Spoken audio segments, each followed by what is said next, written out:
नमस्कार दर्शकों, मैं एम्स भोपाल आया हुआ हूँ। यहाँ पर एक काफ़ी बड़ी कॉन्फ्रेंस चल रही है।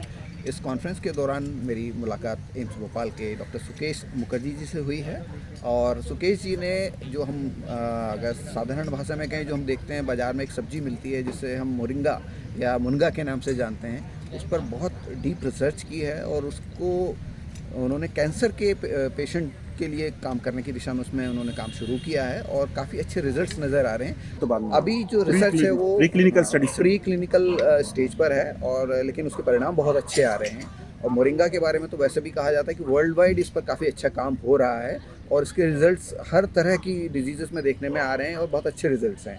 तो सर, ये जो रिसर्च आपने की है ये क्या है, थोड़ा इसके बारे में एक्चुअली बताएं। हम लोग ये मूंगा का जो था, मोरिंगा का जो हम मूंगा करके कहते हैं, लोग लेते हैं, तो हम देखा था इसका एक्चुअली क्या, किस किस का बेनिफिट क्या है, लोगों के क्या हित में क्या काम करते हैं। तो हम मूंगा को लेके हम उसको आइसोलेट करके, जो भी है मूंगा का फल भी लिया, तो फली जो कहते हैं, और पत्ते भी लिया।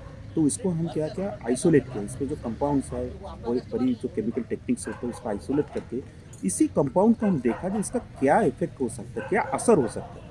जो साधारण चीज़ हम मिलते हैं उसको हम कैसे थेरापेटिक एप्लीकेशन में काम कर सकते हैं। तो हम क्या किया, इसमें इस कंपाउंड को आइसोलेट करके हमारे ऊपर बहुत सारे दिशा में काम कर सकते थे। बट पहले इसीलिए लिया था क्योंकि ब्रेस्ट कैंसर और कैंसर ब्रेस्ट के लिए बहुत ज़्यादा बढ़ रहा है। हम उसी कैंसर पेशेंट को हम कैसे इसको ट्रीटमेंट के हिसाब से या कोड रख के हिसाब से दिया जा सकता है, उसी सोचा था। तो कोई भी सोच अगर होता है, हमको उसको लैब में काम करके उसको प्रमाणित किया जाना तो जरूरी है। तो हम इस पर क्या किया, हम तो इस कंपाउंड को जो आइसोलेट किया था, इसको कैरेक्टराइज किया है, जो एनएमआर टेक्निक्स होता है, एचपीएलसी से हम आइसोलेट करके उसी कंपाउंड को हम क्या किया, पहले कुछ सेल लाइन्स बन रहा है, ब्रेस्ट कैंसर के सेल लाइन्स होते हैं, उस सेल लाइन्स पे चेक किया इसका क्या एफिकेसी, कितना सेल को मार रहा है। वो नॉर्मल के साथ कंपेयर करने इसीलिए ज़रूरत पड़ा क्योंकि वो देखना पड़ता है वो सही में थेरापीटिक उसका एप्लीकेशन है या कुछ टॉक्सिटी हो रहा है। तो हम देखो उसमें टॉक्सिटी नहीं हो रहा है, उसका कुछ बेनिफिशियल चीज़ रहता है उस कंपाउंड को, जो अक्सर ड्रग की तरफ काम कर रहा है। तो हम सोचा था अगर ऐसा होता है तो जो केमिकल इंड्यूस कंपाउंड होता है, या जैसे कैंसर के डॉक्सोरिबोसिन होता है, टैक्सोल होता है, उसको अगर हम सब्स्टिट्यूट करके आगे बढ़े तो क्या होता है, हम सही चीज़ सही तरीके से मिले, कॉस्ट इफेक्टिव भी हो, और दूसरी चीज़ क्या हो, उस चीज़ को असर भी ज़्यादा हो, साइड इफेक्ट्स भी ना। साइड इफेक्ट भी ना, क्योंकि ये हमारा ज़्यादा जरूरी है, क्योंकि कैंसर जैसे बीमारी में साइड इफेक्ट बहुत ज़्यादा है। जी। तो हम इसको पहले उस जब सेल लाइन्स में देखा, जब बहुत अच्छा बेहतर रिजल्ट आना शुरू कर दिया, हम सोचा ऐसा नहीं, हम इस पर जो प्री क्लिनिकल स्टडीज होता है, एक ब्रेस्ट कैंसर मॉडल डेवलप करके आगे बढ़ना पड़ेगा। तो हम क्या किया, हम एक्ट्रेस से ये करके माइस लाया जिसमें हम जेनोग्राफ मॉडल किया। मतलब ये चूहों पर रिसर्च की बात कर रहे हैं सर। जी, तो ये क्या है, हम जेनोग्राफ मॉडल, क्योंकि हम जब तक प्री क्लिनिकल में प्रूफ नहीं होते हम ह्यूमंस के ऊपर नहीं कर सकते। जी। तो हम वो जो चूहे लाए थे यार, उसके हम क्या कर सकते हैं, स्पेशल टाइप रहता है जिसमें हम एक टेक्निक करते हैं जिसको कहते हैं जेनोग्राफ्ट। ग्राफ्टिंग का मतलब आप जानते हैं, कुछ चीज़ दूसरी जगह से ला के उसके ऊपर डालना पड़ता है, जी। उसको क्या कहते हैं, जेनो का मतलब होता है दूसरे जीन या दूसरे स्पीशीज से लेके डालना।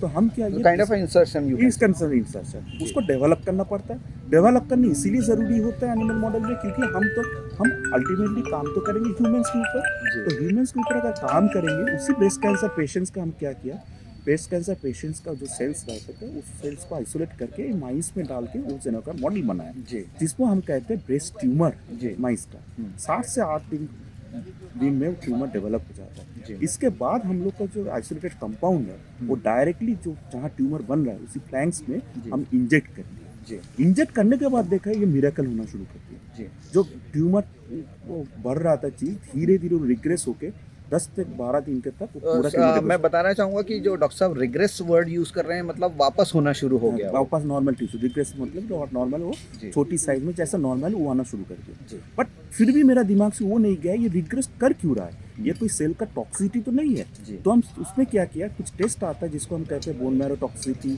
और टॉक्सिसिटी, ऐसे टॉक्सिसिटी एनालिसिस हम करके देखा कि कंपाउंड का क्या इफेक्ट है। इसके लिए हम क्या किया, माइस का जब ये ट्यूमर हुआ, ट्यूमर का सेक्शन लिया, उसका हिस्टोलॉजी कराया, फिर देखा नहीं पहले जैसा ट्यूमर सेक्शन था, ये देने के बाद सही में सेल्स में रिग्रेशन होने सही कम हो रहा है और उसका बेहतर असर है। तो हमको ये उम्मीद है अगर ये चीज़ हम आगे लेके जाएंगे ये कंपाउंड को आगे लेके जाएंगे। तो सर, ये जो आपको इंटरप्ट कर रहा हूँ, जो रिग्रेशन शुरू हुआ या जो कैंसर सेल वापस होना शुरू हुआ, ये कितने दिन में इफेक्ट सामने आया? ये हमारे जो चूहे में हम देखा था, ये कम से 20 से 25 दिन के मतलब वो आना शुरू कर दिया। और कैंसर का और एक चीज़ हम बहुत बेहतर किया, पहले क्या हो रहा था, जब कैंसर डेवलप हो रहा तो चूहे का वेट लॉस हो रहा था, फिर एक जगह स्टैटिक हो गया, फिर चूहे का वो जो वेट लॉस वो बंद हो गया, तो नॉर्मल सेल्स उसके चेहरे में जो भी नॉर्मल आता है वो दिखने लगे हैं। तो ये अगर कंपाउंड हम दो तरफ से जाते हैं, हम एक कहते हैं सिंगल इफेक्ट एंड कॉम्बिटोरियल इफेक्ट। तो अगर ये दो कंपाउंड का कॉम्बिटोरियल इफेक्ट हम जाए, then in the future these drugs which are these are the combinatorial effect will be going as a substitution for chemotherapy agents, जो एक्चुअली कैंसर पेशेंट के लिए बहुत बेहतर है। जी, तो डॉक्टर साहब ये बताना चाह रहे हैं कि अगर ये चीज़ सक्सेसफुल हो जाती है, जो जिस चीज़ पर ये काम कर रहे हैं, जिस पर्टिकुलर मोरिंगा की पत्तियों पर और मोरिंगा से जो निकलने वाले एक्सट्रैक्ट्स हैं, अगर वो सफल हो जाता है तो आने वाले समय में जो कैंसर है, कैंसर के लिए कीमोथेरेपी बहुत दी जाती है, जिस रेडियोथेरेपी होती है, कीमोथेरेपी होती है और सर्जरी होती है, और उसकी जो मेडिसिन होती हैं उसके बहुत ज़्यादा साइड इफ़ेक्ट्स होते हैं। अगर ये ट्रायल सक्सेसफुल होता है और उसका आगे चल कर के मेडिसिन बनती है, तो निश्चित रूप से कीमोथेरेपी खत्म हो जाएगी और कीमोथेरेपी ना दे करके पेशेंट की न केवल लाइफ को बढ़ाया जा सकेगा बल्कि क्वालिटी ऑफ लाइफ भी इम्प्रूव होगी। जी, एम आई राइट सर? एकदम सही बात है। हम इसी दिशा में चलने चाहिए, क्योंकि कैंसर ऐसी बीमारी है जिसको लेके लोग परेशान हैं। देशों विदेशों में बहुत सारा रिसर्च हो रहा है, पर हमको सही दिशा और सही तरीके से जाना चाहिए, जहाँ लोगों के हित में आ जाए। हम कम से कम, जिसको हम कहते हैं, पूरा जीवन दान दे, पूरा लाइफ स्पैन और बढ़ाए और कैंसर को बनने के लिए उसको ये करें। यही हमारे उम्मीद है।